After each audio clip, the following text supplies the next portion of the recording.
بسم اللہ الرحمن الرحیم۔ السلام علیکم سامعین، یہ سی ڈی آپ کی خدمت میں شعبہ دارالاشاعت کی جانب سے پیش آ رہی ہے۔ کیسٹ اور سی ڈی ملنے کا پتہ: دارالاشاعت، اردو بازار، کراچی، پاکستان۔ ای میل ishaq@dgcom.net.pk۔ Phone number 030022814002۔ شکریہ۔ شرور أنفسنا ومن سيئات أعمالنا، من يهده الله فلا مضل له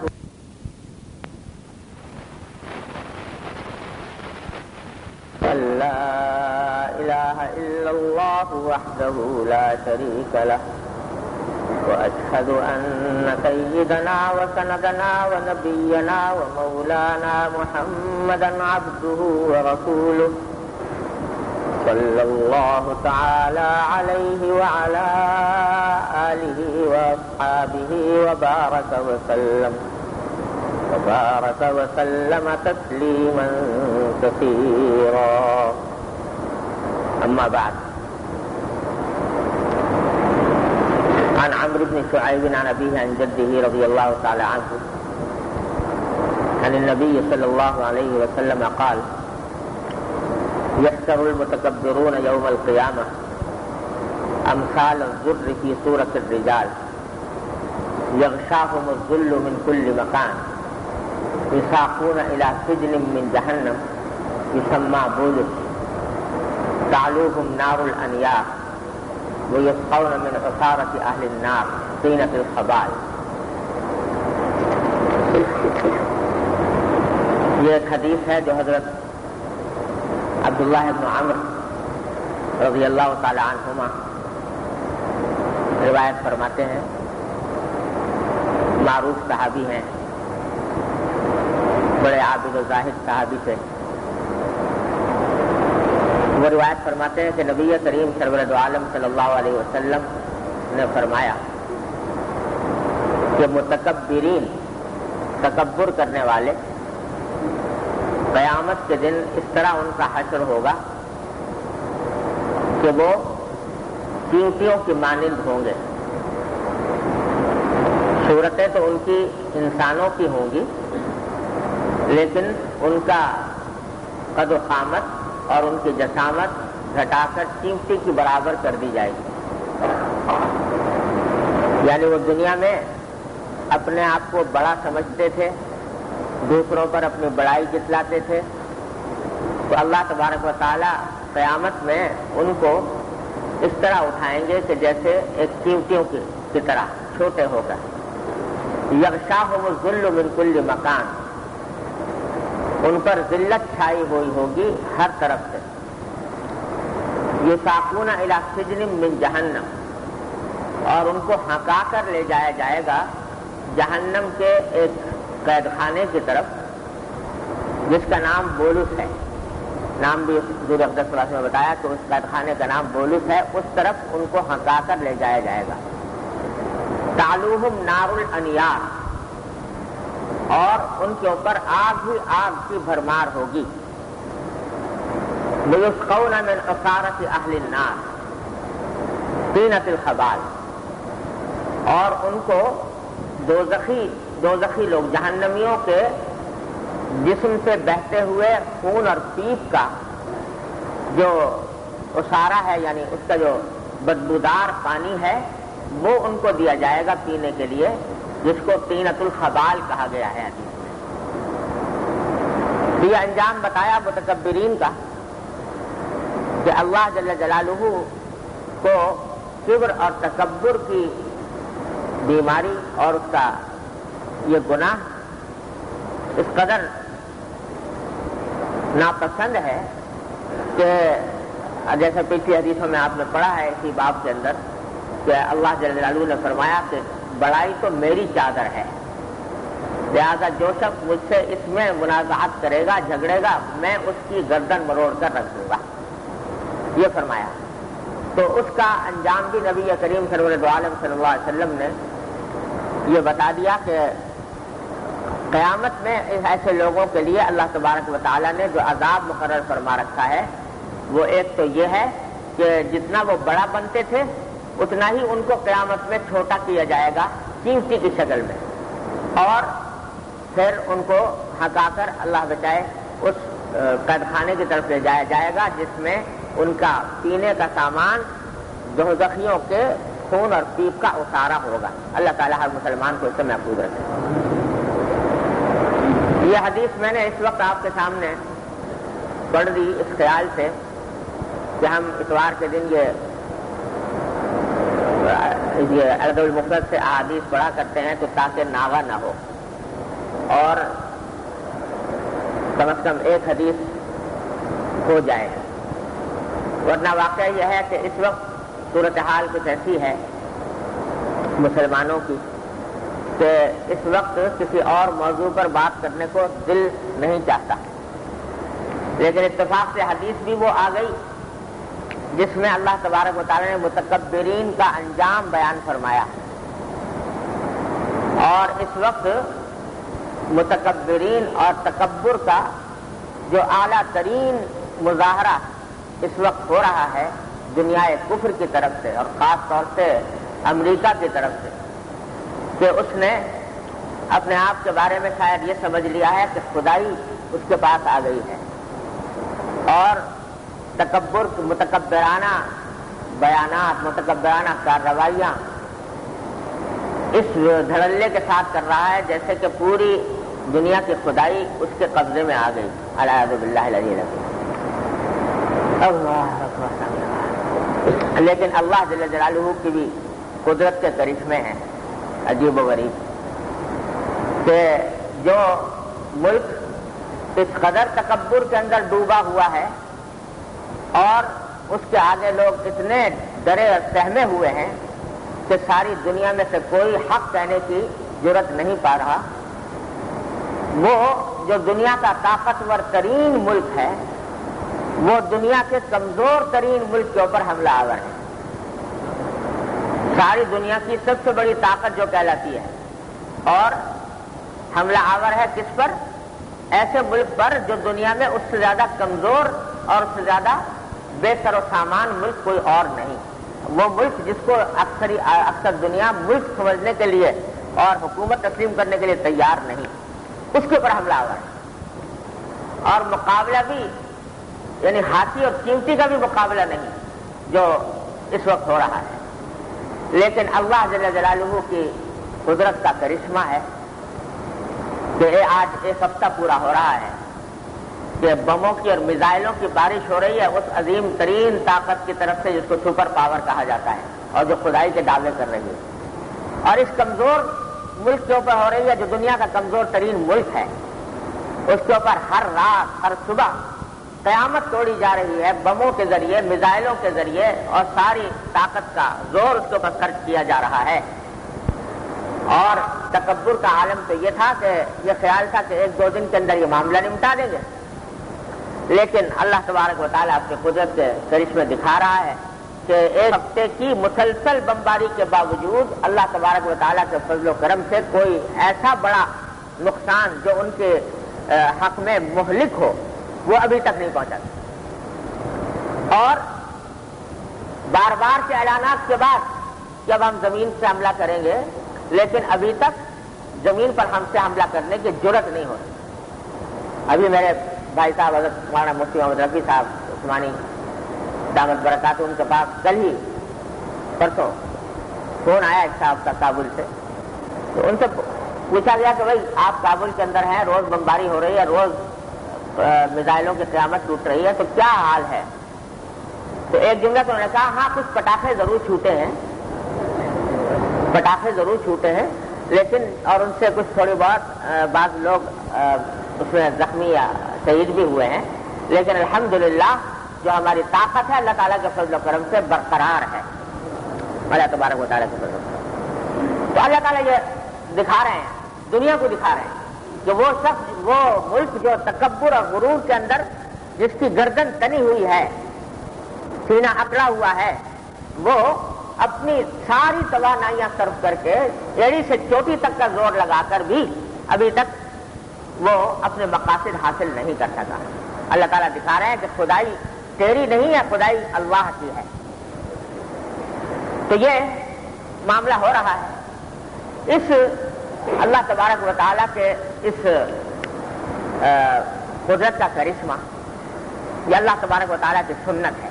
اللہ تبارک و تعالیٰ کی سنت جاریہ ہے کہ ان تنصروا اللہ ینصرکم، اگر تم اللہ کی مدد کرو گے، اللہ کے دین کی مدد کرو گے تو اللہ تبارک و تعالیٰ تمہاری مدد کرے گا. یہ اللہ تبارک و تعالیٰ نے قانون بیان فرما دیا قرآن کریم کے اندر. اگر کہیں نصرت میں کمی آئے یا نصرت نہ ہو تو اس کا مطلب یہ ہے کہ ہم نے اللہ کے دین کی مدد نہیں کی، اس واسطے اللہ کی نصرت نہیں آئی. لیکن جب اللہ تبارک و تعالیٰ کے دین کی نصرت کرنے کے لیے مسلمان کمر بستہ ہو جائیں تو اللہ جل جلالہ کی طرف سے ضرور نصرت آتی ہے، آ کر رہے. لہذا اس موقع پر دل چاہتا ہے کہ آج اس دین کے اس عظیم رکن کے بارے میں کچھ بات کی جائے جو ایک عرصے دراز سے ہمارے ہاں فراموش کیا ہوا ہے، اور وہ ہے جہاد کا رکن اعظم. اللہ جل جلالہ نے ہمارے اوپر جو فرائض عائد فرمائے ہیں وہ جس طرح نماز ہے، روزہ ہے، حج ہے، زکوٰۃ ہے، اسی طرح ایک عظیم فریضہ جہاد کا فریضہ ہے. اور یہ وہ فریضہ ہے کہ ہماری تقریروں میں، ہمارے وعظوں میں، ہمارے مجلسوں میں یہ عرصہ دراز سے چھوٹا ہوا ہے اس کا بیان. اور ایک حدیث میں نبی کریم صلی اللہ علیہ وسلم نے ارشاد فرمایا تھا، صحابہ کرام سے خطاب کرتے ہوئے فرمایا تھا کہ ایک وقت ایسا آئے گا کہ تمہارے دشمن آپس میں ایک دوسرے کو تمہیں تباہ کرنے کے لیے اس طرح دعوت دیں گے ایک دوسرے کو جیسے کہ دسترخوان پر کھانا کھانے کی دعوت دی جاتی ہے کہ آؤ ان کے اوپر حملہ کریں، آؤ ان کو لوٹیں، آؤ ان کو کھائیں. اس طرح دعوت دیں گے جیسے کہ دسترخوان پر کھانے کی دعوت دی جاتی ہے، اس طرح تمہارے دشمن تمہیں دعوت دیں گے. تو نبی کریم صلی اللہ علیہ وسلم نے جب یہ بات ارشاد فرمائی جو صحابہ کرام کی سمجھ میں نہیں آئی. سمجھ میں اس لیے نہیں آئی کہ انہوں نے کھلی آنکھوں نبی کریم صلی اللہ علیہ وسلم کے معجزات دیکھے تھے، اور آپ کے ساتھ جہاد میں جب شریک ہوئے تو دیکھا کہ 313 نہتے 1000 مسلح سورماؤں پر غالب آ گئے. اور کس طریقے سے اللہ تبارک و تعالیٰ نے فتح و نصرت سے نوازا، تو دشمن کیسے غالب آ جائیں گے مسلمانوں کے اوپر؟ تو صحابہ کرام نے پوچھا کہ یا رسول اللہ کیا اس وقت مسلمانوں کی تعداد کم ہوگی؟ تو حضور اقدس صلی اللہ علیہ وسلم نے فرمایا کہ نہیں، کم نہیں ہوگی، مسلمانوں کی تعداد بہت زیادہ ہوگی. لیکن فرمایا وَلَٰكِنَّهُمْ غُثَاءٌ كَغُثَاءِ السَّيْلِ، لیکن ان کی مثال ایسی ہوگی جیسے کہ سیلاب میں بہتے ہوئے تنکے کہ بے شمار ہیں، گنتی کرنے پر آؤ تو بے شمار تنکے ہوں گے، لیکن ان کی اپنی کوئی طاقت نہیں، وہ سیلاب کی رو میں بہتے چلے جا رہے ہیں. اس طریقے سے مسلمان ہو جائیں گے. دوسری حدیث میں رسول اللہ صلی اللہ علیہ وسلم نے جب پوچھا کہ یہ ایسا کیوں ہوگا تو حضرت صلی اللہ علیہ وسلم نے فرمایا کہ وہ اس وجہ سے ہوگا کہ تم دنیا کی محبت تمہارے اوپر غالب آ جائے گی اور موت سے تم ڈرنے لگو گے اور جہاد فی سبیل اللہ کو ترک کر دو گے. 3 باتیں فرمائی کہ دنیا کی محبت غالب آ جائے گی، اپنے مال کی، اپنے اولاد کی، اپنے گھر بار کی محبتیں غالب آ جائیں گی. اس محبتوں کی وجہ سے موت سے ڈرنے لگو گے کہ کہیں ہمیں موت نہ آ جائے، اور اس وجہ سے اللہ کے راستے میں جہاد کرنا ترک کر دو گے تو یہ تمہارا حشر بن جائے گا. تو اللہ بچائے ایک عرصے دراز سے ہم لوگ اس صورتحال میں مبتلا ہیں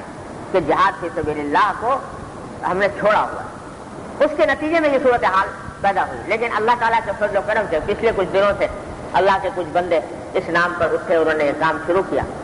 تو اب اس وقت یہ موقع ہے اس بات کا کہ اس دین کے اس رکن اعظم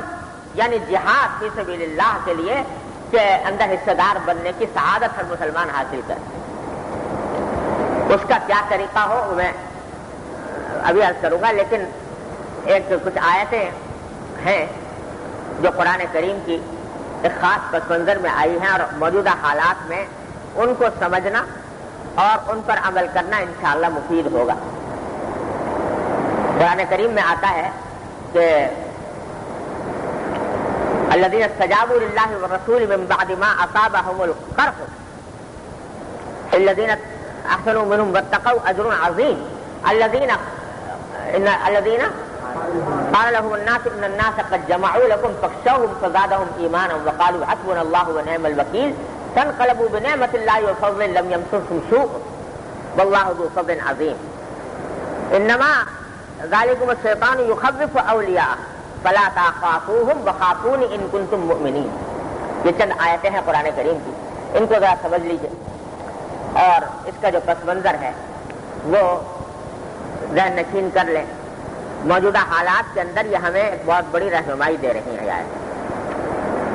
یہ آیتیں نازل ہوئی ایک خاص پس منظر میں. ہر مسلمان جانتا ہے کہ غزوہ احد کے موقع پر مکہ مکرمہ کے کفار جمع ہو کر بڑے ساز و سامان کے ساتھ مدینہ منورہ پر حملہ آور ہوئے. غزوہ احد کے موقع پر حضور اقدس نبی کریم سرور دو عالم صلی اللہ علیہ وسلم اور صحابہ کرام نے شہر سے باہر نکل کر جبل احد کے دامن میں ان کا مقابلہ کیا. اس جنگ کے اندر ابتدا میں مسلمانوں کو واضح طور پر فتح ہوئی، لیکن بعد میں بعض نوجوانوں کی ایک غلط فیصلے کی وجہ سے کچھ دیر کے لیے مسلمانوں کو شکست کا سامنا کرنا پڑا. اور واقعہ تقریباً ہر مسلمان جانتا ہے کہ اس جنگ میں تقریباً 70 صحابہ کرام شہید ہوئے. 70 صحابہ کرام شہید ہوئے اور اس بے سر و سامانی کے عالم میں شہید ہوئے کہ بہت سو کو کفن دینے کے لیے کپڑا بھی پورا نہیں تھا. اگر سر ڈھکتے تھے تو پاؤں کھل جاتے تھے اور پاؤں ڈھکتے تھے تو سر کھل جایا کرتا تھا. ایسے بھی صحابہ کرام سے رضی اللہ تعالیٰ عنہ اجمعین 70 صحابہ کرام شہید ہوئے اس بے سر و سامانی کے عالم میں، اور بعض دوسرے صحابہ کرام شدت کے ساتھ زخمی ہوئے. اور خود نبی کریم سرور دو عالم صلی اللہ علیہ وسلم کے دہانے مبارک کے اوپر حملے ہوئے اور اس کے نتیجے میں آپ کے دہانے مبارک کے اندر لوہے کی کڑیاں آپ کے رخسار مبارک کے اندر گھس گئی، دندان مبارک شہید ہوا، آپ خون سے لہو لہان ہوئے.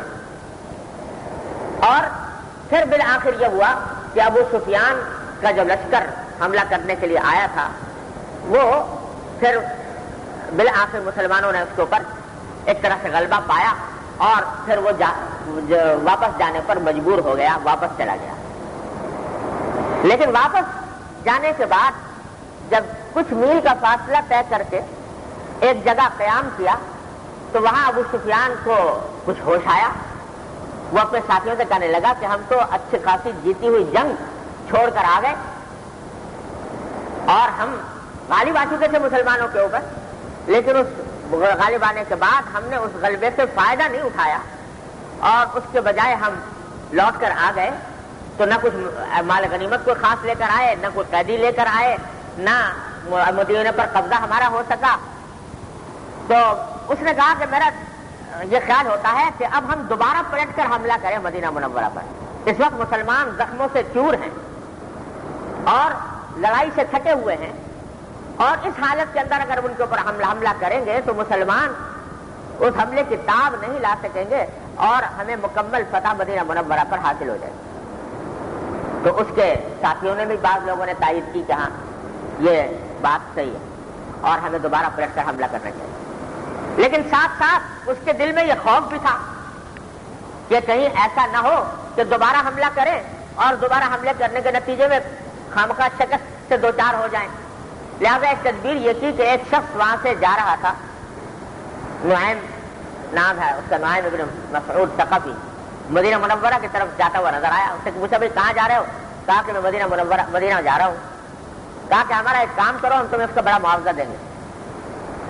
اور کام یہ کرو کہ جا کر وہاں مسلمانوں کو خوف زدہ کرو اور ان سے بتاؤ کہ ابو سفیان نے تمہارے خلاف بہت بڑا لشکر جرار تیار کر لیا ہے جس کا مقابلہ کرنے کی تمہارے اندر ہمت نہیں ہوگی، طاقت نہیں ہوگی. تو جا کر ان کو ڈراؤ. تو اس سے پہلے سے ان کے دل پر رعب طاری ہوگا اور ہم ایک دم سے پر اگر حملہ آور ہوں گے تو وہ مرعوب ہونے کی حالت میں ہمارا مقابلہ نہیں کر سکے. چنانچہ یہ شخص مدینہ منورہ پہنچا. اس وقت حضور اقدس نبی کریم سرور دو عالم صلی اللہ علیہ وسلم اپنے صحابہ کرام کے ساتھ وہیں میدان احد میں تشریف فرما تھے اور 70 صحابہ کرام سے شہید ہونے کا صدمہ تھا. ان میں حضرت حمزہ رضی اللہ تعالیٰ عنہ جو آپ کے سگے چچا تھے، جنہوں نے احد کے میدان پر حملہ آنے کی خبر سن کر 3 دن سے روزہ رکھا ہوا تھا اور ان کو شہید کیا گیا اس طرح کہ ان کے جسم کا ایک ایک عضو کاٹا گیا اور ان کا کلیجہ لے کر چبایا گیا. اس حالت میں ان کو شہید کیا گیا تھا. وہ شہداء کا صدمہ الگ تھا. جنگ سے فارغ ہو کر تھکن سے چور تھے مسلمان، زخموں سے سرشار تھے. اس حالت میں اچانک ایک شخص آ کر کہتا ہے کہ آپ کے لیے ابو سفیان نے بہت بڑا لشکر تیار کیا ہے اور اب آپ کے اوپر حملہ آور ہونا چاہتا ہے. اس وقت میں نبی کریم سرور دو عالم صلی اللہ علیہ وسلم نے اس تھکن، اس زخموں سے چور ہونے کی حالت میں آپ نے صحابہ کرام سے فرمایا کہ ابو سفیان کے اس ارادے کا جواب یہ ہے کہ ہم اس کے آنے کا انتظار نہ کریں بلکہ آگے بڑھ کر اس کے اوپر حملہ کریں. چنانچہ آپ نے فرمایا کہ میں یہاں سے روانہ ہو رہا ہوں، بتاؤ میرے ساتھ کون چلتا ہے. تو اور یہ بھی کہا کہ اس غزوے میں شریک ہونے کے لیے اجازت صرف ان لوگوں کو ہوگی کہ جو کل کے غزوے میں یعنی احد کے غزوے میں ہمارے ساتھ شریک تھے. تو ان کو آپ نے دعوت دی. تو صحابہ کرام رضی اللہ تعالیٰ مجمعین جو حالانکہ زخموں سے چور تھے، تھکے ہوئے تھے، ایک جنگ سہ چکے تھے، اس کے باوجود تمام صحابہ کرام رضی اللہ تعالیٰ مجمعین نے بیک آواز کہا کہ یا رسول اللہ ہم آپ کے ساتھ جائیں، اور کہا کہ حسبنا اللہ و نعم الوکیل، کہ ہمارے لیے اللہ کافی ہے، وہ بہترین کارساز ہے. یہ جواب دیا صحابہ کرام. صرف ایک صحابی تھے حضرت جابر رضی اللہ تعالیٰ عنہ. وہ حضور اقدس صلی اللہ علیہ وسلم کی خدمت میں حاضر ہوئے اور آ کر عرض کیا کہ یا رسول اللہ اس غزوے میں، غزوہ احد میں میرے والد شہید ہو گئے ہیں حضرت عبداللہ، اور اپنے پیچھے 9 بیٹیاں چھوڑ کر گئے. اور وہ 9 بیٹیاں چھوڑتے جب شہید ہونے لگے تھے تو چلتے چلتے مجھے وصیت کی تھی کہ بیٹا میں اپنے پیچھے تمہاری بہنیں چھوڑ کر جا رہا ہوں، تو ان کو تم کبھی تنہا مت چھوڑنا کسی حالت میں بھی. تو ان کی اس وصیت کا تقاضا یہ ہے کہ میں اس وقت جا کر اپنی بہنوں کی دیکھ بھال کروں، اور دوسری طرف میرے دل میں جہاد کا شوق ہے، کہیں ایسا نہ ہو کہ میں آپ کے ساتھ کسی غزوے میں شامل ہونے سے رہ جاؤں. تو میں کشمکش میں گرفتار ہوں کہ کیا کروں، اپنی بہنوں کو جا کر دیکھوں اور حضور اور اپنے والد کی وصیت پر عمل کروں، یا یہ کہ آپ کے ساتھ جہاد کرنے کی فضیلت حاصل کروں، سعادت حاصل کروں. تو نبی کریم سرور دو عالم صلی اللہ علیہ وسلم نے فرمایا کہ نہیں، اس وقت تمہارے ذمہ تمہاری بہنوں کا حق ہے، لہذا تم جاؤ اپنے بہنوں کے پاس جاؤ اور اس وقت ہمارے ساتھ جہاد میں شامل نہ ہو، لیکن اللہ تبارک و تعالیٰ انشاءاللہ تمہیں اجر اتنا ہی عطا فرمائیں گے بہنوں کے پاس جا کر. تو یہ صحابہ کرام کا لشکر روانہ ہوا اور بعض روایات سے معلوم ہوتا ہے کہ سارے راستے یہ بڑھتا چلا گیا کہ حسبنا اللہ و نعم الوکیل، حسبنا اللہ و نعم الوکیل، ہمارے لیے اللہ کافی ہے اور اللہ بہترین کارساز ہے. اللہ تبارک و تعالیٰ کا کرنا ایسا ہوا کہ جب ابو سفیان کو اطلاع ملی کہ بجائے اس کے کہ ہم جا کر حملہ آور ہوں، نبی کریم سرور دو عالم صلی اللہ علیہ وسلم اپنا لشکر لے کر تشریف لا رہے ہیں، اس کے دل پر ایسا رعب اور ایسا خوف طاری ہوا کہ وہ وہاں سے دم دبا کر بھاگ گئے. آپ غزوہ حمراء الاسد چلاتا ہے، یہ حمراء الاسد کے مقام پر سے واپس تشریف لائے. یہ آیات میں ابھی آپ کو سنائی تھی، اس میں اللہ تبارک و تعالیٰ نے اس واقعے کی طرف اشارہ فرمایا. صحابہ کرام کی تعریف فرمائی کہ یہ وہ لوگ ہیں کہ جنہوں نے اللہ اور اس کے رسول کی پکار کا جواب دیا من بعد ما اصابہم القرح، جبکہ ان کو زخم لگ چکا تھا. یعنی غزوہ احد کے موقع پر ان کے بے شمار ساتھی رشتہ دار شہید ہو چکے تھے، خود وہ زخموں کی حالت میں تھے. اس وقت بھی اللہ اور اس کے رسول کی پکار کا جواب دیا. فرمایا للذین اتقوا منہم للذین احسنوا منہم واتقوا اجر عظیم، ان سب لوگوں کو جنہوں نے یہ بہترین کارنامہ انجام دیا اللہ تبارک و تعالیٰ کے ہاں بڑا عظیم اجر ملے گا. پھر فرمایا کہ الذین قال لهم الناس ان الناس قد جمعوا لكم، یہ وہ لوگ ہیں کہ لوگوں نے آ کر ان کو ڈرانے کی کوشش کی تھی کہ سارے لوگ تمہارے خلاف جمع ہو گئے ہیں، فاخشوہم، لہذا ان سے ڈرو. فزادہم ایمانا. تو یہ خبر سننے کے بعد ان کے اوپر خوف تو کیا طاری ہوتا، ان اس خبر کے سننے کے نتیجے میں ان کے ایمان میں ترقی ہوئی، ایمان میں اضافہ ہوا. اور انہوں نے کہا وقالوا حسبنا اللہ ونعم الوکیل، انہوں نے یہ کہا کہ ہمارے لیے اللہ کافی ہے اور بہترین کارساز ہے. اور پھر آگے فرماتے ہیں باری تعالیٰ کہ فانقلبوا بنعمت من اللہ وفضل لم یمسسہم سوء. اس کے نتیجے میں یہ واپس آئے، حمراء الاسد کے غزوے سے واپس آئے اس حالت میں کہ اللہ تبارک و تعالیٰ کی نعمتیں ساتھ لے کر آئے، اللہ تعالیٰ کا فضل ساتھ لے کر آئے. لم یمسسہم سوء، ان کو کوئی ان کا بال بیکا نہیں ہو سکا، ان کو کوئی تکلیف نہیں پہنچی. واللہ ذو فضل عظیم، اور اللہ تبارک و تعالیٰ بڑا عظیم فضل والا ہے. پھر آخر میں اللہ تبارک و تعالیٰ نے قیامت تک کہ مسلمانوں کو یہ پیغام دیا کہ انما ذالکم الشیطان یخوف اولیاء. یہ یاد رکھو کہ شیطان اپنے دوستوں کو خوف میں مبتلا کرتا ہے. جو شیطان کے ساتھی ہیں، جو شیطان کے دوست ہیں اور شیطان کے راستے پر چلنے والے ہیں، وہ ان کو خوف میں مبتلا کرتا ہے. یہ ہو جائے گا، تمہیں فلاں آ کر کھا جائے گا، تمہیں فلاں آ کر ختم کر دے گا. یہ اس خوف میں مبتلا کرتا ہے. یہ شیطان کا کام ہے جو خوف میں مبتلا کرتا ہے. فلا تخافوہم وخافونی ان کنتم مؤمنین. تو ہرگز نہ ڈرو ان سے، یعنی اللہ کے دشمنوں سے.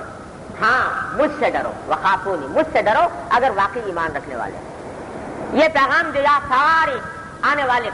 تمام امتوں کو قیامت تک کے لیے کہ جب کبھی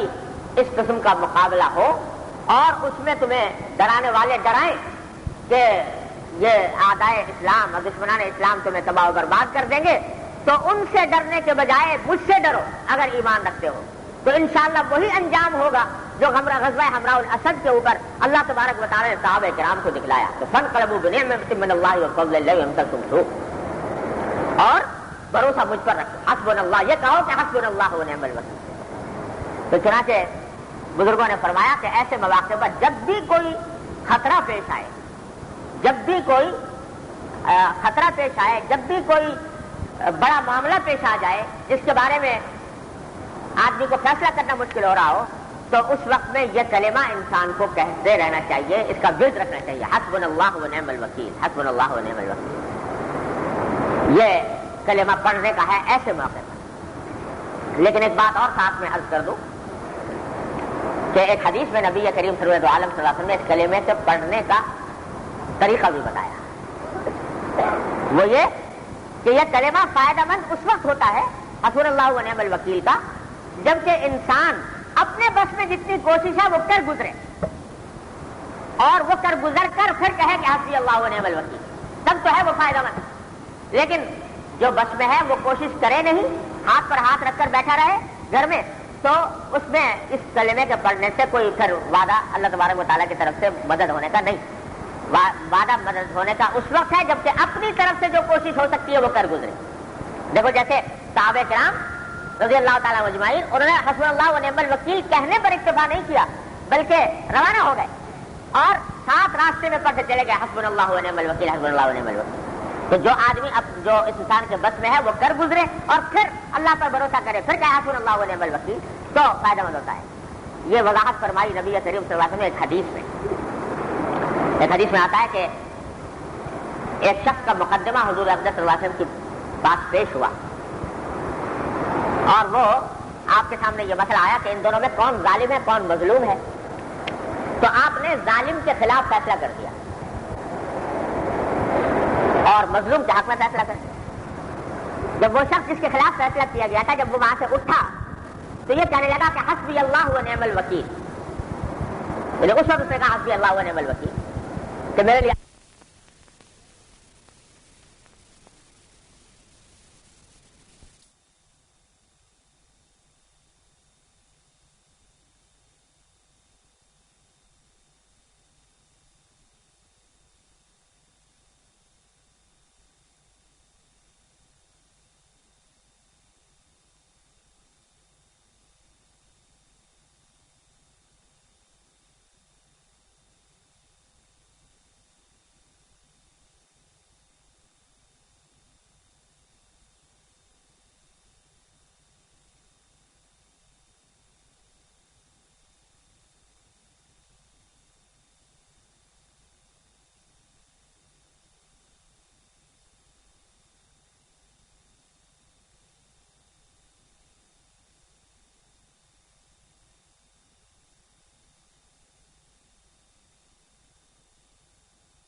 پھر چلا گیا.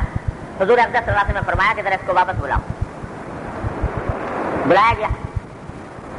حضور نے پوچھا کہ بھائی تم نے یہ کیا کلمہ کہا ابھی؟ تو اس نے کہا جی میں نے یہ کہا کہ حسبی اللہ و نعم الوکیل. تو آپ نے فرمایا کہ یہ کلمہ غلط کام کر کے اور عاجزی کا مظاہرہ کر کے یہ کلمہ کہنے کا نہیں ہے، بلکہ جو آدمی صحیح راستے پر اپنی تدبیر صحیح اختیار کر لے اور صحیح راستے پر چل پڑے، قدم بڑھا دے اور پھر کہے کہ حسبی اللہ و نعم الوکیل. تم نے ظلم کیا تھا، یہ تمہارا دعویٰ غلط تھا، تو اب تم یہ کہو کہ حسبی اللہ و نعم الوکیل، تو اس کا یہ محل نہیں ہے، اس کا یہ موقع نہیں ہے. موقع اس وقت ہوتا ہے جبکہ آدمی حق پر ہو اور حق پر ہو کر پھر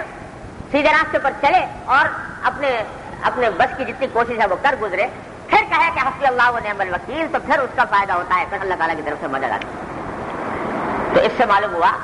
کہ ایسے مواقع پر جس موقع سے ہم اس وقت دو چار ہیں اور ساری امت ایک پریشانی میں مبتلا ہے بظاہر، تو پہلے تو یہ بات یاد رکھنی چاہیے قرآن کریم کی کہ انما ذالکم الشیطان یخوف اولیاءہ فلا تخافوہم وخافونی ان کنتم مؤمنین. جو لوگ تمہیں ڈرا رہے ہیں تو وہ شیطان کے دوست ہیں. شیطان کے دوستوں کو شیطان ڈرایا کرتا ہے، لیکن اگر تم مومن ہو تو پھر دشمنوں سے ڈرنے کے بجائے مجھ سے ڈرو، اللہ سے ڈرو. کاش کہ آج ہماری مسلم حکومتیں وہ قرآن کریم کے اس حکم پر عمل کر لیتی کہ دشمنوں سے ڈرنے کے بجائے یہ سمجھ لیا ہے کہ خدائی امریکہ کے ہاتھ میں آ گئی ہے، اس کی وجہ سے کوئی شخص حق کی بات کہنے سے اور حق پر ڈٹنے سے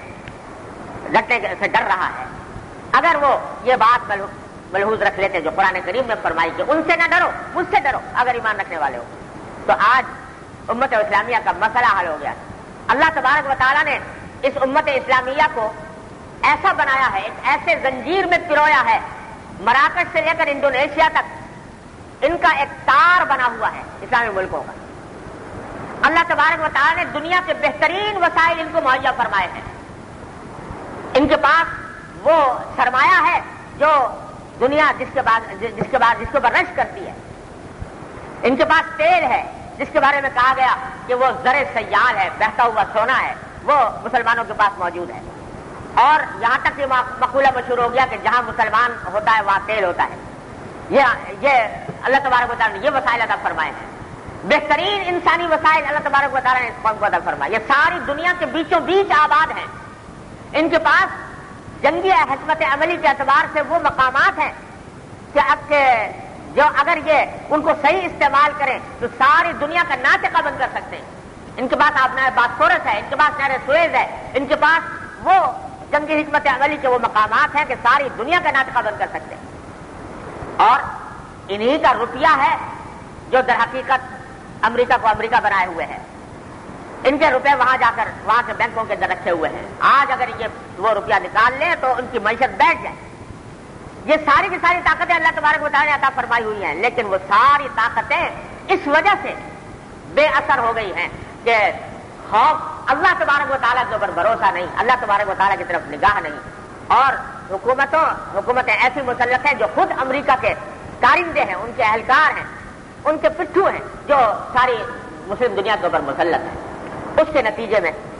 یہ دن دیکھنے پڑ رہے ہیں کہ اللہ تبارک و تعالیٰ سے اگر خوف ہوتا اور دشمنوں کو خدا سمجھنے کا تصور مٹ گیا ہوتا تو آج یہ دن دیکھنے نہ پڑتے. لیکن افسوس ہے کہ ہم ایسی حکومتوں کے ساتھ اللہ تعالیٰ کی رحمت سے ان سے نجات عطا فرمائے، ایسی حکومتوں کے زیر اثر ہیں، ایسی حکومتوں کے ماتحت ہیں کہ جنہوں نے اپنا سب کچھ امریکہ کے حوالے کیا ہوا ہے. لیکن اس کے باوجود اس ساری صورتحال کے اگر عام مسلمان وہ یہ وتیرہ اپنا لیں کہ اللہ سے ڈریں اور دشمن سے نہ ڈریں اور اللہ تبارک و تعالیٰ پر بھروسہ رکھیں اور سیدھے راستے پر چلیں، صحیح راستہ اختیار کریں، تو انشاءاللہ ثم انشاءاللہ اللہ تبارک و تعالیٰ کی طرف سے مدد آئے گی، ضرور آئے گی انشاءاللہ. تو حسبی اللہ حسبنا اللہ و نعم الوکیل، لیکن ساتھ ساتھ اپنے کرنے کا کام. اللہ تبارک و تعالیٰ کا حکم یہ ہے کہ اگر کسی مسلمان ملک کے اوپر حملہ ہو غیر مسلم طاقت کا، تو اس ملک کے لوگوں کے اوپر جہاد فرض ہو جاتا ہے، تمام باشندوں پر. وہاں کا امیر اگر جہاد کے لیے بلائے تو سب کے اوپر جہاد فرض ہو جاتا ہے. اگر وہ دشمن کا حملے کا مقابلہ کرنے کی پوری طاقت نہ رکھتے ہوں تو برابر کے جو مسلمان ہیں ان کے اوپر جہاد فرض ہو جاتا ہے. وہ بھی طاقت پوری نہ رکھتے ہوں ان کے برابر والوں پر فرض ہو جاتا ہے. اس طرف سارے عالم اسلام کی طرف فریضہ منتقل ہوتا چلا جاتا ہے. اس لحاظ سے اگر دیکھا جائے تو آج جبکہ افغانستان میں ہمارے بھائیوں کے اوپر یہ امریکی حملہ ہوا ہے تو ان کے اوپر تو جہاد فرض ہے ہی، لیکن اس کے ساتھ ملنے والے مسلمانوں کے ذمے بھی اس لحاظ سے جہاد فرض ہے کہ اگر وہ کافی نہ ہو تو برابر کے مسلمانوں پر فرض ہے کہ وہ ان کی مدد کریں. لیکن جہاد کی صورتیں مختلف ہوتی ہیں، جہاد کے طریقے مختلف ہوتے ہیں. اور جہاد نام ہے در حقیقت، جہاد کے معنی ہے عربی زبان میں کوشش کرنا. جہاد فی سبیل اللہ کے معنی ہے اللہ کے راستے میں کوشش کرنا. اب اس کا ایک طریقہ یہ ہے کہ براہ راست لڑائی میں جا کر شامل ہو، یہ قتال فی سبیل اللہ ہے. اور ایک طریقہ یہ ہے کہ اس راستے کے جتنے کام ہیں ان کے اندر مدد پہنچائے. یہ اگرچہ قتال فی سبیل اللہ نہیں ہے لیکن جہاد فی سبیل اللہ کے اندر یہ بھی داخل ہے. اب آج کی جنگ کی صورتحال کچھ اس قسم کی ہے کہ اگر سارے مثلا پاکستان کے لوگ وہ جا کر افغانستان کی سرحد پر کھڑے ہو جائیں اور جہاد اس خیال سے کہ ہم جا کر لڑائی میں شامل ہوں تو اس سے ان کو فائدہ پہنچنے کے بجائے الٹا نقصان ہونے کا اندیشہ ہے، ان کے لیے مسائل پیدا ہو جائے. لہذا یہ جو میں کہہ رہا ہوں کہ جہاد فرض ہو جاتا ہے تو اس معنی میں نہیں کہ سب آدمی جا کر وہاں جا کر کھڑے ہو جائیں ان کے سرحد پر، لیکن جہاد اس معنی میں فرض ہے کہ ان کو اعانت کرنے کا، ان کو مدد پہنچانے کا جو طریقہ جس شخص کے اختیار میں ہے وہ اپنائے اور اس کو اختیار کرے. جس شخص کے اختیار میں جو مدد پہنچانا ممکن ہے اس کے ذمہ ضروری ہے، واجب ہے کہ وہ مدد پہنچائے ان کو. اب ان میں جو لوگ آج کی جنگ کے تربیت یافتہ ہیں کہ جنہوں نے باقاعدہ ٹریننگ لی ہوئی ہے تو وہ وہاں کی ہدایات کے مطابق اگر ان کا جانا مفید ہو اور وہاں کے حالات کے مطابق تو وہ جائیں اور جا کر براہ راست لڑائی میں بھی شریک. لیکن جو لوگ تربیت یافتہ نہیں وہ جا کر اکٹھے ہو جائیں تو اس سے کوئی فائدہ نہیں. لیکن یہ ضروری ہے کہ ہر شخص اپنی جگہ پر جائزہ لے کہ میں اپنے بھائیوں کی کیا مدد کر سکتا ہوں. ان کو پیسے کی بھی ضرورت ہے، ان کو مال کی بھی ضرورت ہے، ان کو اشیاء سامان کی بھی ضرورت ہے، ان کو اسلحہ کی بھی ضرورت ہے، ان کو طبی امداد کی بھی ضرورت ہے. جتنی ضروریات ہیں ان ضروریات کو مد نظر رکھتے ہوئے ہر انسان اپنی اپنی جگہ پر یہ سوچے کہ میں ان کو کیا مدد پہنچا سکتا ہوں، کس انداز سے پہنچا سکتا ہوں. پیسے بھیج سکتا ہوں پیسے بھیجوں. اگر کوئی ڈاکٹر ہے اور وہاں پر ڈاکٹروں کی ضرورت ہے علاج کے لیے تو وہ اپنی خدمات پیش کر سکتا ہے، وہ اپنی خدمات پیش کرے. کسی شخص کو پہلی طبی امداد ہی کی تربیت اسے لے رکھی ہے اور وہ پہلی طبی امداد پہنچا سکتا ہے تو وہ اپنی خدمات پیش کرے، لیکن منظم طریقے پر اور انتظام کے ساتھ. بھیڑ جمع کرنا مقصود نہیں، انتظام کے ساتھ وہ اپنی خدمات پیش کرتے. کوئی شخص ہے کہ جو دیکھتا ہے کہ کوئی آدمی ہے جو جا کر براہ راست لڑائی میں حصہ لے سکتا ہے، جہاد میں حصہ لے سکتا ہے، لیکن وہ اپنے گھر والوں کی وجہ سے مجبور ہے کہ اس کے پیچھے اس کے ماں باپ کو، اس کے بیوی بچوں کو، اس کی دیکھ بھال کون کرے گا. تو جو کوئی شخص وہ ذمہ لے لے کہ بھائی اگر تم جانا چاہتے ہو تو اور تمہیں اپنے بیوی بچوں کی، اپنے گھر والوں کی فکر ہے، میں تمہارے بیوی بچوں کی دیکھ بھال کرنے کے لیے موجود ہوں اور ان کے ساتھ ان کی مالی کفالت کے لیے موجود ہوں. حدیث میں نبی کریم سرورت عالم صلی اللہ علیہ وسلم نے فرمایا کہ من جہز غازیا او خلفہ فقد غزا او کما قال صلی اللہ علیہ وسلم، کہ جو شخص کسی جہاد پر جانے والے کے لیے سامان تیار کرے وہ بھی مجاہد ہے، اور جو شخص کسی جہاد پر جانے والے کے جانے کے بعد ان کے گھروں کی نگرانی کرے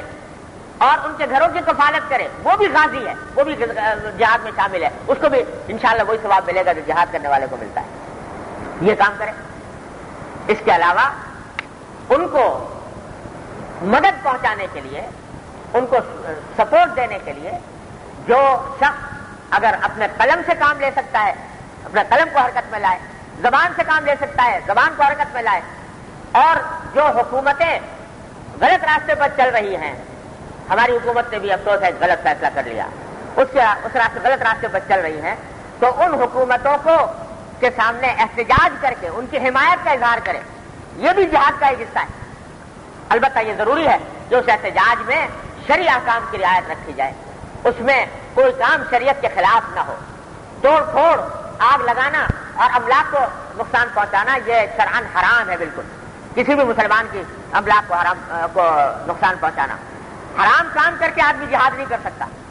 لہذا اس سے ہر قیمت پر خود بھی پرہیز کریں اور اپنے ملنے جلنے والوں کو بھی اس کے اوپر متوجہ کریں، اور اگر کوئی کرنا چاہے تو اس کو روکیں اس کام سے کہ یہ حرام کام ہے اور اس حرام کام کے اوپر اللہ کی مدد نہیں آ سکتی۔ اور ویسے بھی توڑ پھوڑ اور جلانے کے نتیجے میں تحریک کو بھی نقصان پہنچ سکتا ہے۔ اس سے بچتے ہوئے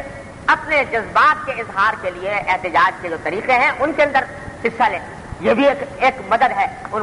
مسلمانوں کی، اور یہ بھی جہاد کا ایک حصہ ہے۔ یہ سارے کام ہیں جو فی الوقت انجام دینے کے، یہ کام ہر شخص غرض یہ کہ اپنے طور پر جائزہ لے کہ میں اپنے بھائیوں کی کیا مدد کر سکتا ہوں، کس شکل میں کر سکتا ہوں، اس شکل میں مدد کرے، اور مدد کرنے کے ساتھ جب اپنا قدم بڑھا دے تو حسبنا اللہ و نعم الوکیل، حسبنا اللہ و نعم الوکیل کہے، اللہ تبارک و تعالیٰ کے اوپر بھروسے کا اظہار کرے۔ انشاءاللہ اللہ تبارک و تعالیٰ کی رحمت سے امید ہے کہ اس متکبر کے دن اب گنے جا چکے انشاءاللہ تعالیٰ۔ اللہ تعالیٰ کی رحمت کے بھروسے پر میں کہتا ہوں، اللہ تعالیٰ کی رحمت کے بھروسے پر کہ انشاءاللہ اس کا غرور ٹوٹ کر رہے گا، اور اللہ تبارک و تعالیٰ اس کے سر نیچا کر کے دکھائیں گے، اس کا غرور خاص میں ملے گا انشاءاللہ۔ اور بھائی یہ مدد تو ہر مسلمان کو ہر وقت کر ہی سکتا ہے کہ جس حال میں بھی ہے اللہ تعالیٰ کی طرف رجوع کرے، اللہ تعالیٰ کی طرف سے انابت کرے، اور اللہ تعالیٰ سے دعائیں مانگے اس کام کے لیے،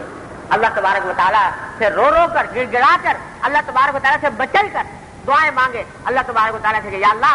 اس متکبر کا انجام ہمیں آنکھوں سے دکھلا دیجیے، اس متکبر کے غرور کا انجام اے اللہ اپنی آنکھوں سے دکھلا دیجیے۔ اللہ تبارک و تعالیٰ نے ایک سپر پاور کا انجام ان آنکھوں کو، گناہگار آنکھوں کو دکھا دیا، اور اس سے مسلمانوں کا دل ٹھنڈا کر دیا۔ اب اس نے خدائی کا دعویٰ کیا ہوا ہے اس زمین کے اوپر، اللہ تبارک و تعالیٰ اس کا انجام بھی مسلمانوں کو اپنی آنکھوں سے دکھائے۔ یہ دعا کریں اور اپنی شب و روز کی دعاؤں میں چلتے پھرتے اللہ تبارک و تعالیٰ سے مانگو اور دعا کرو۔ حدیث میں نبی کریم سرورت عالم صلی اللہ علیہ وسلم نے ارشاد فرمایا کہ لا تتمنوا لقاء العدو، اپنی طرف سے دشمن سے مقابلے کی تمنا نہ کرو، واسألوا اللہ العافیہ، اور اللہ تعالیٰ سے عافیت مانگو، اپنی طرف سے تمنا نہ کرو۔ فإذا لقیتم فاثبتوا، لیکن جب مقابلہ ہو جائے تو ثابت قدمی سے لڑو، ثابت قدمی سے مقابلہ کرو۔ اور قرآن کریم نے اس کے ساتھ یہ بھی فرمایا کہ ثابت قدمی کا مظاہرہ کرو، واذکروا اللہ کثیرا، اور اللہ تبارک و تعالیٰ کو کثرت سے یاد کرتے رہو۔ ایک مجاہد فی سبیل اللہ کا کام یہ ہے کہ وہ اللہ کے راستے میں جہاد بھی کرتا ہے، اور ساتھ ساتھ اللہ جل جلالہ سے اپنا رابطہ ہر وقت استوار رکھتا ہے، اس کی زبان پر اللہ کا ذکر ہوتا ہے، اللہ تعالیٰ سے دعائیں ہوتی ہیں، اللہ تبارک و تعالیٰ سے دعائیں مانگو، اور کوئی چلتے پھرتے اٹھتے بیٹھتے ہر وقت اللہ تبارک و تعالیٰ سے مانگتے رہیے یہ دعائیں کہ اللہ تبارک و تعالیٰ امت مسلمہ کی مدد فرمائے اور اس کے دشمنوں کو تباہ و برباد فرمائے اور ان کے غرور کو ہاتھ میں ملائے۔ یہ کام کرنے کا ہے بھائی اس وقت۔ اللہ تبارک و تعالیٰ اپنے فضل و کرم سے، اپنی رحمت سے ہمیں وہ کام کرنے کی توفیق دے جو ہمارے ذمے فرض ہے۔ اے اللہ اپنے فضل و کرم سے ہمارے دلوں کو اس کے اوپر منشرے بھی فرما دیجیے، اور اے اللہ اپنی رحمت سے اس کی توفیق بھی عطا فرما دیجیے۔ اب دعا کر لیجیے۔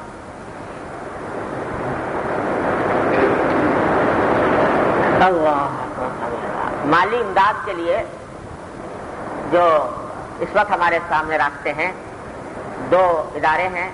الرشید ٹرسٹ اور الاختر ٹرسٹ حضرت حکیم اختر صاحب کے ہاں،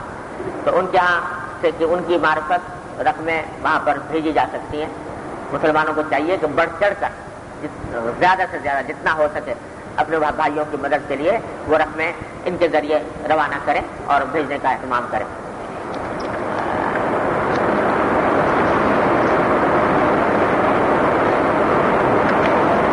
اب دعا فرمائیے۔ اللهم صل على سيدنا مولانا محمد وعلى آل محمد كما صليت على إبراهيم وعلى آل إبراهيم إنك حميد مجيد ربنا ظلمنا انفسنا وان لم تغفر لنا وترحمنا لنكونن من الخاسرين ربنا ظلمنا انفسنا وان لم تغفر لنا وترحمنا لنكونن من الخاسرين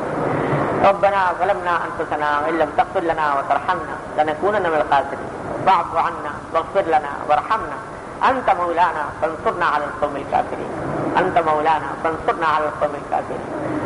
ربنا افرغ علينا صبرا وثبت اقدامنا وانصرنا على القوم الكافرين ربنا افرغ علينا صبرا وثبت اقدامنا وانصرنا على القوم الكافرين ربنا لا تجعلنا فتنة للقوم الظالمين ربنا لا تجعلنا فتنة للقوم الظالمين ونجنا برحمتك من القوم الكافرين ربنا لا تجعلنا فتنة للقوم الظالمين ونجنا برحمتك من القوم الكافرين یا ارحم الراحمین اپنے فضل و کرم اپنی رحمت سے ہمارے تمام گناہوں کو معاف فرما یا اللہ ہمارے تمام چھوٹے بڑے اگلے پچھلے خفیہ علانیہ ہر طرح کے گناہوں کو معاف فرما اے اللہ ہماری شامت اعمال کو دور فرما اے اللہ ہماری شامت اعمال کو دور فرما اے اللہ ہماری شامت اعمال کو دور فرما یا اللہ آپ کے راستے میں جو لوگ جہاد کر رہے ہیں اپنی رحمت سے ان کو امداد و نصرت سے نواز دیجیے یا اللہ اپنی امداد و نصرت نازل فرما یا اللہ اپنی رحمت نازل فرما برکت نازل فرما یا اللہ اپنے قدرت کاملہ کے کرشمے یا اللہ اس جہاد کے اندر دکھلا دیجیے یا ارحم الراحمین اپنے فضل و کرم سے اپنی رحمت سے امریکہ اور اس کے اتحادیوں کو یا اللہ شکست سے فاش عطا فرما یا اللہ ان پر اپنا قہر و غضب نازل فرما اے اللہ ان پر اپنا قہر و غضب نازل فرما اے اللہ ان پر اپنا قہر و غضب نازل فرما اے اللہ اپنی رحمت سے ان کو طاقت و تاراج فرما اے اللہ ان کو ہلاک و تباہ و برباد فرما یا اللہ اللہم زلزل اقدامہم اللہم زلزل اقدامہم اللہم اہزمہم وزلزل اقدامہم اللہم شتت شملہم اللہم فرق جمعہم اللہم دمر دیارہم اللہم خرب بنیانہم اللہم خذہم اخذ عزیز مقتدر اللہم خذہم اخذ عزیز مقتدر اللہم خذہم اخذ عزیز مقتدر وانزل علیہم بعثک الذی لا تردہ عن القوم المجرمین یا ارحم الراحمین یا غیاث المستغیثین یا امان المستجیرین یا مجیب دعوت المضطرین رحمان الدنیا ورحیمہا ارحمنا برحمت تغنینا بها عن رحمت من سوا یا ارحم الراحمین اپنے فضل و کرم سے اپنی رحمت سے ہمیں اپنی نصرت کاملہ عطا فرما اے اللہ امت مسلمہ کو فتح مبین عطا فرما یا اللہ امت مسلمہ کو فتح مبین عطا فرما یا اللہ اس امت کے اوپر جو ذلت اور نقبت مسلط رہی ہے اللہ اپنی رحمت سے اس کو دور فرما دے اے اللہ اپنی رحمت سے عزت اور سربلندی عطا فرما فتح و نصرت عطا فرما کامیابی اور کامرانی عطا فرما اے اللہ اپنے دین کو غالب فرما اپنے کلمے کو غالب فرما اے اللہ اپنے دین کو سربلند فرما اپنے دین کو غلبہ عطا فرما اہل دین کو غلبہ عطا فرما یا اللہ جو لوگ اہل دین کو مٹانے پر تل گئے ہیں اے اللہ اپنے فضل و کرم اپنی رحمت سے ان کو ہدایت عطا فرما اور وہ ہدایت مقدر میں نہیں تو ان کو ہلاک و برباد فرما یا اللہ اپنے رحمت سے اپنے فضل و کرم سے اپنے رحمت سے اپنے فضل و کرم سے ہمیں امداد و نصرت سے نواز دیجیے یا اللہ ہمارے دلوں کو صحیح راستے پر قائم فرما دیجیے یا اللہ ہمیں ثابت قدمی عطا فرمائیے یا اللہ ہمیں سلامت فکر عطا فرمائیے اے اللہ ہمیں سلامت عمل عطا فرمائیے اے اللہ ہر طرح کے شر اور فتنے سے ہماری حفاظت فرمائیے اللہم انا نسألک من خیر ما سألک منہ عبدک و نبیک محمد صلی اللہ علیہ وسلم ونعوذ بک من شر ما استعاذک منہ عبدک و نبیک محمد صلی اللہ علیہ وسلم یا اللہ اس جہاد کے دوران جو لوگ بھی شہید ہوئے ہیں اللہ ان کو اعلیٰ مقامات جنت الفردوس میں عطا فرمائیے یا اللہ جو لوگ زخمی ہیں اپنی رحمت سے ان کو صحت و عافیت کاملہ عطا فرمائیے یا اللہ ان کو مجاہدین کے لیے قوت کا ذریعہ بنائیے یا ارحم الراحمین اور بھی جو لوگ اس راستے کے اندر کوشش کر رہے ہیں ان کی کوششوں میں برکت عطا فرمائیے یا اللہ ہمیں اس سلسلے میں اپنا فریضہ انجام دینے کی توفیق عطا فرمائیے ہمارے دارالعلوم رحمانیہ کے استاد مولانا اسماعیل صاحب کے بیٹے کو پچھلے دنوں ظالموں نے گولی ماری اس سے وہ زخمی ہیں اور ابھی تک تکلیف میں ہیں ان کے لیے دعا فرمائیے اللہ تعالیٰ ان کو صحت و عافیت کاملہ عاجلہ مستمر عطا فرمائے یا اللہ اپنے رحمت سے ان کو صحت و عافیت کاملہ عاجلہ مستمر عطا فرمائے یا اللہ ان کو صحت و عافیت کاملہ عاجلہ مستمر عطا فرمائے ہمارے ایک اور دوست جو ہمیشہ ہماری مجلس میں آتے رہے ممتاز صاحب ان کو بھی گولی لگی ہے وہ الحمدللہ بہتر ہیں ان کے لیے بھی صحت و عافیت کاملہ کی دعا فرمائیے یا اللہ ان کو صحت و عافیت کاملہ عاجلہ مستمر عطا فرمائے یا اللہ ان کو صحت و عافیت کاملہ عاجلہ مستمر عطا فرمائے یا اللہ اور بھی جن لوگوں نے ہم سے دعا کی درخواست کی ہے اللہ اپنی رحمت سے ان کی دلی مرادوں کو پورا فرما جو بیمار ہیں انہیں شفا کامل و عاجل عطا فرما جو تنگ دست ہے ان کی تنگ دستی کو دور فرما جو پریشان حال ہے ان کی پریشانیوں کو رفع فرما یا اللہ ہر طرح کے شر و فتنے سے ہماری حفاظت فرما ربنا تقبل منا انك انت السميع العليم وتب علينا انك انت التواب الرحيم وصلى الله تعالى على خير خلقه محمد وآله وصحبه اجمعين آمين برحمتك